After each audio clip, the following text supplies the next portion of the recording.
All right, hey, this is just a quick video about sizes. When it comes to the Delta 5 Commander from 509, this helmet is not like other helmets when it comes to sizing. And even 509 helmets, this is completely different. And I'll explain why in a second. The first thing that you're going to probably want to do is 509 on their website does have a sizing guide. And you can go there and it will show you, there'll be a chart, and what you do is you take a string or a shoelace or a tape measure and you measure the circumference of your head. And based on that, you're supposed to then pick a helmet size. So the first thing I would do is discard or ignore the 509 sizing guide. Just get rid of it. Just move on. Whatever your normal size is, that would be the smallest helmet that you'd want to get in this. You might want to go for a size larger. The problem is that if you get too large, that bucket rattles around on your head and it's not going to fit very well. So you don't want it too tight, you don't want it too loose, you want it somewhere in the middle, and that's where it gets kind of tricky. Now when you put the helmet on, there's a trick to this thing. The helmet includes these little ear cups in here, and I'll show you a close-up of that. But in back of the ear cup is an inflatable little air bladder, and both air bladders are hooked together. The kind of the neat thing about the air bladders is that if you pump up, they're kind of self-centering. If you pump up the air in the air bladders to give you a better seal around your ears, it's going to self-adjust. So if maybe one ear needs a little bit more air than the other one, you don't have to worry about that. It's going to provide air where you need it.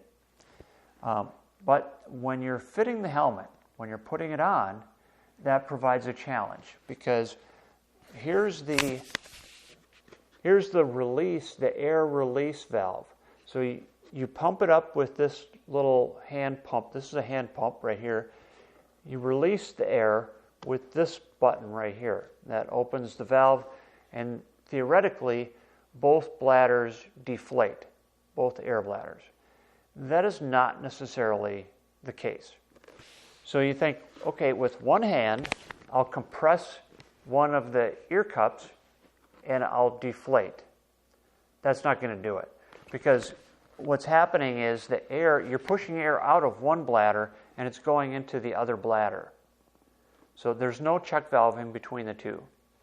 So what you got to do is hold both of them down and push the button, and that will deflate both of them at the same time. Anytime you take this helmet or put this helmet on, you want to fully deflate those air bladders behind the ear cups. If you don't do that, it's going to be really snug, and you're going to wonder why the helmet is so tight.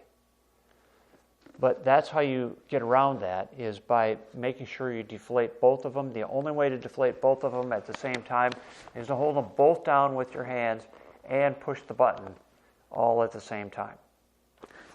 One thing that has occurred to me, and I'm going to try this, is to remove the air bladders. Just get rid of them and just run it with the ear cups. This helmet on me is snug enough that I could probably just ride with the ear cups with no bladder behind it.